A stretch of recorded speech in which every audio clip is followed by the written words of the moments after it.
Good evening student. Chapter हमारा 20 है, data interpretations. पिछली वीडियो में हमने डाटा समझा था, ठीक है। फर्स्ट वीडियो में हमने डाटा समझा था और हमने किए थे पिक्टोग्राफ, ठीक है। कि पिक्टोग्राफ क्या होता है? ऐसा डाटा जो हमें पिक्चर्स में दिया जाता है और उस पर हमने क्वेश्चंस भी करे थे।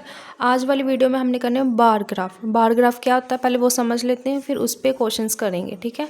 तो बार ग्राफ क्या होता है? A bar graph is a pictorial representation of numerical in the form of rectangle bars. मतलब हमें क्या दिया जाएगा? पिक्टोरियल रिप्रेजेंटेशन दिया हमें पिक्चर्स में ही जाएगा, है ना। ये पिक्चर्स में ही दिया शो किया है।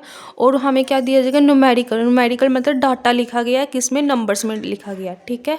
तो नंबर्स में ही लिखा गया डाटा। उसके बाद क्या बोला? इन the form of rectangle bars. मतलब ये रेक्टेंगल जो बनाई है, जो इधर बनाई है बार्स, वो किस में है? रेक्टेंगल। ये हमारी बार्स हैं, ये किस में बनाई गई है? रेक्टेंगल में बनाई गई है।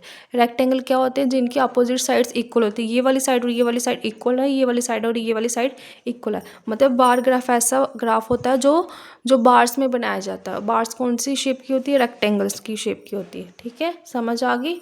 अब हमने क्वेश्चंस करना है। क्वेश्चन क्या है? द गिवन बार चार्ट, ये आपको चार्ट दिया गया है। Bar chart shows the marks obtained by student in 4 subject. कितने सब्जेक्ट है? 4 सब्जेक्ट है। और आपको मार्क्स ऑब्टेन्ड बाय स्टूडेंट, एक स्टूडेंट है उसने मार्क्स ऑब्टेन किए हैं, उसके रिलेटेड ये आपको डाटा दिया गया। तो the average marks scored by the student is, हमने बताना कि एवरेज मार्क्स कितने स्कोर करे हैं स्टूडेंट ने। तो करते हैं पहले हमने देख लेते हैं कि इंग्लिश में उसने कितने मार्क्स ऑब्टेन किए हैं। इंग्लिश में उसने 80 मार्क्स ऑब्टेन किए हैं, ठीक है। इंग्लिश में उसके कितने मार्क्स आए? 80, ठीक है। उसके बाद हिंदी में कितने आए हैं? ये है 80 और 60 के बीच। तो 80 और 60 के बीच देखो, यहाँ पर देखो, है ना। 80 और 60 के बीच में क्या आता है? 70। मतलब उसने हिंदी में 70 मार्क्स ऑब्टेन करे हैं। फिर उसके बाद क्या है? मैथमेटिक्स। तो मैथमेटिक्स में कितने हैं?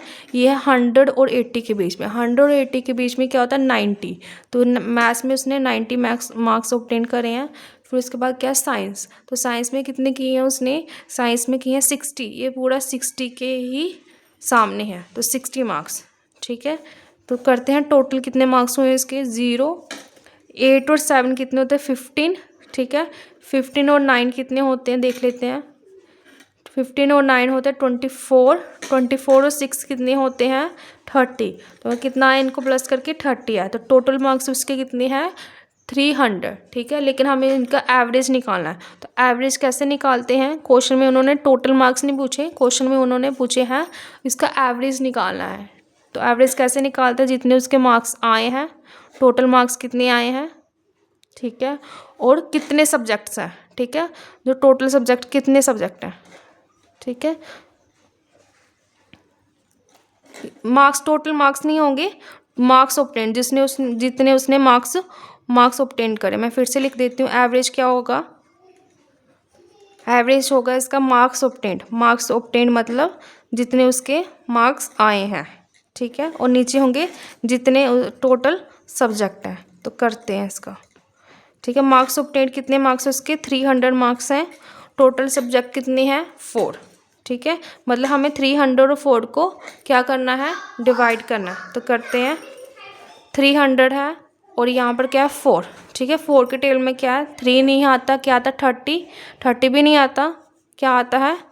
28। कितने में आता है? 7 में, ठीक है। 0 में से 8 नहीं जाता, इधर से कैरी लिया तो 10 में से 8 गया तो 2, ऊपर से आया 0। 4 के टेबल में 20 आता है, यस कितने में? 5 में। तो इसका आंसर कितना आएगा? इसका आंसर आएगा 75। तो 75 इसकी एवरेज आएगी। तो इसका आंसर क्या है? बी वाला 75। चलो देखते हैं, एक बार थोड़ा रिवाइज कर लेते हैं क्या किया हमने। पहले समझा बार ग्राफ। बार ग्राफ होता है जो हमें ऐसा डाटा जो हमें बार में दिया जाता है, रेक्टेंगल बार्स होती हैं उसमें दिया जाता है। तो ये हमें बार चार्ट इन्होंने दिया हुआ था। इसमें क्या पूछा था कि कितने मार्क्स की एवरेज निकालनी है, ठीक है। टोटल मार्क्स नहीं पूछे, कितने मार्क्स ऑब्टेन किए हैं वो भी नहीं पूछा उन्होंने। पूछा है कि कितना उसका एवरेज बना है। तो हमने क्या किया कि पहले हमने इसका टोटल किया। इंग्लिश में उसने 80 लाए थे, 80 लिखा हमने। हिंदी में उसने 80 और 60 के बीच में क्या होता है? 70, तो 70 लिखा। उसके मैथमेटिक्स में 100 और 80 के बीच में क्या होता है? 90, तो 90 लिखा। फिर साइंस में बिल्कुल ही 60 के सामने तो 60 लिखा। इनको प्लस करके आया 300, ठीक है। ये हो गए उसके मार्क्स ऑब्टेन्ड कि इतने मार्क्स उसने लिए हैं बच्चे ने। फिर उसके बाद उन्होंने क्वेश्चन में क्या पूछा था, एवरेज पूछा था। तो एवरेज क्या होता है कि मार्क्स ऑब्टेन्ड और जितने सब्जेक्ट हैं। तो मार्क्स ऑब्टेन्ड कितने हैं 300 और सब्जेक्ट हमारे कितने 4, दोनों को डिवाइड करा है और आंसर आया 75। तो इसका आंसर हो गया बी वाला। ठीक है, आज की वीडियो में इतना ही, नेक्स्ट वीडियो में नेक्स्ट करेंगे। ठीक है, ओके।